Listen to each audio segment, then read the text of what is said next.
अस्सलाम वालेकुम स्टूडेंट्स। आज के लेक्चर में हम डिस्कस करेंगे फिजिकल प्रॉपर्टीज़ ऑफ अमाइंस। ठीक है, इससे पिछले लेक्चर में हमने अमाइंस के इंट्रोडक्शन के बारे में पढ़ा था और साथ ही साथ हमने अमाइंस के जो आईयूपीएसी सिस्टम था और कॉमन सिस्टम था कि हम अमाइंस की नेमिंग कैसे करेंगे, तो वो चीज़ हमने डिस्कस की हुई थी। आज के लेक्चर में हम फिजिकल प्रॉपर्टीज़ को डिस्कस करेंगे। सो यहाँ पे सबसे पहला पॉइंट आता है कि जो लोअर मॉलिकुलर वेट अमाइंस होते हैं ये जनरली गैसेज होंगे या फिर लो बॉइलिंग लिक्विड्स होंगे रूम टेम्परेचर के ऊपर। साथ ही साथ यहाँ बोलते हैं कि इसकी जो स्मेल होगी वो अमोनिया लाइक होगी। हमारे पास जब भी कोई भी चीज़, कोई भी केमिकल आती है तो हम मोस्टली हमारी आदत क्या होती है, सबसे पहले उसको स्मेल करते हैं कि इसकी स्मेल कैसी है। ठीक है, तो इसी वजह से कहते हैं कि अमाइंस जो होते हैं उसकी स्मेल जो होती है अमोनिया लाइक होती है, क्योंकि हमने पहले भी कहा कि ये डिराइवेटिव्स हैं क्या है अमोनिया के, यानी इसके तीनों हाइड्रोजन को हम रिप्लेस करते हैं बाय अल्काइल ग्रुप्स। ठीक है, तो यहाँ पे जो कंपाउंड्स बनते हैं उसको हम अमाइंस बोलते हैं। सो कहते हैं जो कहते हैं amines have higher boiling points than alkanes of similar molecular weight due to the presence of intermolecular hydrogen bonding. ठीक है, वो अमाइंस जो होते हैं मोस्टली इसके बॉइलिंग पॉइंट ज़्यादा होते हैं अगर अल्केन के साथ उसकी कंपेरिजन में देखा जाए, अगर उनको कंपेयर किया जाए।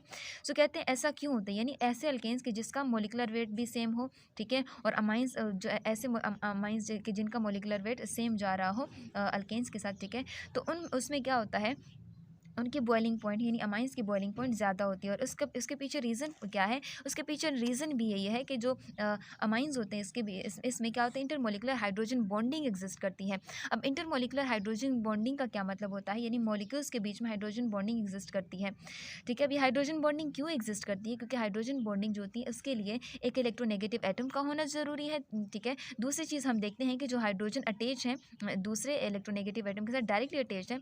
अब क्या होता है, जब वो इलेक्ट्रोनेगेटिव एलिमेंट क्या करता है, यहाँ से इलेक्ट्रॉन डेंसिटी को अपनी जानिब क्या करता है, खींच लेता है। तो ये बेचारे इसके पास इलेक्ट्रॉन डेंसिटी कम हो जाती है, तो ये क्या करती है, थोड़ा सा अट्रैक्शन शो करता है इस लोन पेयर जो दूसरा उनके पास मौजूद इलेक्ट्रोनेगेटिव एटम है जिसके ऊपर लोन पेयर भी है, तो ये उस लोन पेयर की तरफ क्या करता है, अट्रैक्शन शो करता है। सो कहते हैं कि जो molecules of a primary secondary amines have high boiling point.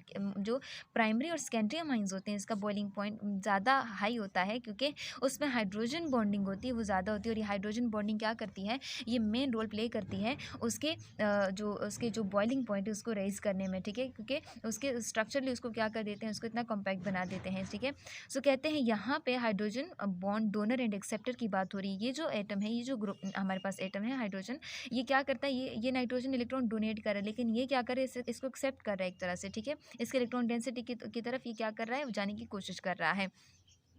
फिर कहते हैं molecules of a tertiary amines can not form hydrogen bonding among themselves. कहते हैं कि जो टर्शरी अमाइंस होते हैं ये अपने साथ क्या करते हैं, ये हाइड्रोजन बॉन्डिंग नहीं बनाते। टर्शरी अमाइंस क्या होते हैं, जैसे एक नाइट्रोजन है, ठीक है, इसके साथ क्या है, 3 हाइड्रोजन यहाँ पे अटैच हो चुके हैं। ठीक है, ये 3 हाइड्रोजन है, सॉरी 3 अल्काइल ग्रुप्स क्या है, अटैच हो चुके हैं।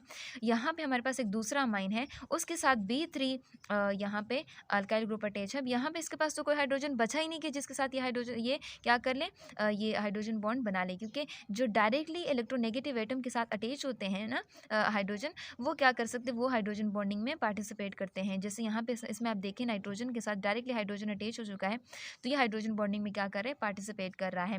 तो इसी वजह से इसके बॉइलिंग पॉइंट जो होती है बहुत ज़्यादा कम होती हैं। और प्राइमरी सेकेंडरी अमाइंस जो होती हैं इसी मोलिकुलर वेट के बारे में अगर उसके मुताबिक देखा जाए तो उसकी सेकेंडरी और प्राइमरी अमाइंस की जो बॉइलिंग पॉइंट होगी वो ज़्यादा होती हैं। इसकी कम क्यों है, क्योंकि इसके बीच में हाइड्रोजन इंटर मोलिकुलर जो हाइड्रोजन बॉन्डिंग होती है वो कम होती है। किस चीज़ के बीच में, जो टर्शरी अमाइंस होते हैं इनके बीच इनके बीच जो हाइड्रोजन बॉन्डिंग होती है वो नहीं होती, यानी क्योंकि हम कहते हैं ये नहीं होती, इसी वजह से उसमें इसका बॉइलिंग पॉइंट बहुत ज़्यादा होता है। सो कहते हैं all lower primary secondary and tertiary amines can form hydrogen bonding with water, therefore lower amines are soluble in water. क्योंकि हाइड्रोजन बॉन्डिंग जो होती है वाटर में भी हमें देखने को मिलती है और जो अमाइंस होते हैं उसमें भी हमें देखने को मिलती है। तो चूँकि दोनों का जो नेचर है वो थोड़ा सा ना हमें सिमिलर सा लगता है, तो इसी वजह से हाइड्रोजन बॉन्डिंग की वजह से जो लोअर अमाइंस होते हैं यानी प्राइमरी और सेकेंडरी जो होते हैं ये क्या करते हैं, ये उसके साथ प्राइमरी सेकेंडरी टर्शरी अमाइन ये क्या करते हैं, ये वाटर में सॉल्युबल होते हैं, यानी वाटर में ये आराम से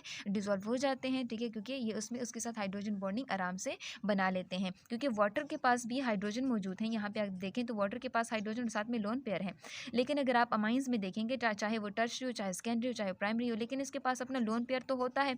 तो ये इस लोन पेयर के जरिए इस हाइड्रोजन के साथ क्या करते हैं, इसके साथ हाइड्रोजन बॉन्डिंग बना लेते हैं, तो इसी वजह से उसमें आराम से सॉल्युबल होते हैं। सो ये इसके स्ट्रक्चरली इसको बताया गया है कि प्राइमरी और सेकेंडरी अमाइंस जो होते हैं कैसे इसके साथ हाइड्रोजन बॉन्ड बनाते हैं। जैसे हमारे पास वाटर है, इसके पास ये 2 लोन पेयर है, ये नाइट्रोजन है, इसके पास भी एक लोन पेयर है। तो ये नाइट्रोजन का लोन पेयर और ये हाइड्रोजन का यहाँ पे इस ऑक्सीजन का जो हाइड्रोजन है, इनके बीच में यहाँ पे एक बॉन्डिंग, एक अट्रैक्शन डेवलप हो जाती है जिसको हम हाइड्रोजन बॉन्डिंग बोलेंगे। यहाँ पे आप देखेंगे यहाँ भी नाइट्रोजन है, इसके साथ डायरेक्टली एक हाइड्रोजन अटैच हो चुका है, ठीक है। और यहाँ पे एक वाटर मॉलिक्यूल है। तो क्या करते हैं, इसके साथ इसका जो लोन पेयर है, इन दोनों के बीच में एक अट्रैक्शन डेवलप हो जाती है, ठीक है, जिसको हम क्या बोलते हैं, हाइड्रोजन बॉन्डिंग। फिर टर्शरी जो यहाँ पे आपके पास टर्शरी अमाइंस, इसके पास भी एक लोन पेयर है, ठीक है। तो ये वाटर के हाइड्रोजन के साथ ये क्या करता है, हाइड्रोजन बॉन्ड बना लेता है। सो इट मीन्स कि जो प्राइमरी है, सेकेंडरी जो है और जो टर्शरी है, ये क्या करते हैं, ये सारे के सारे हाइड्रोजन बॉन्ड क्या करते हैं, बना सकते हैं किस चीज़ के साथ, अगर ये वाटर के साथ इन कॉन्टैक्ट आते हैं, तो इसी वजह से ये वाटर में सॉल्युबल होते हैं।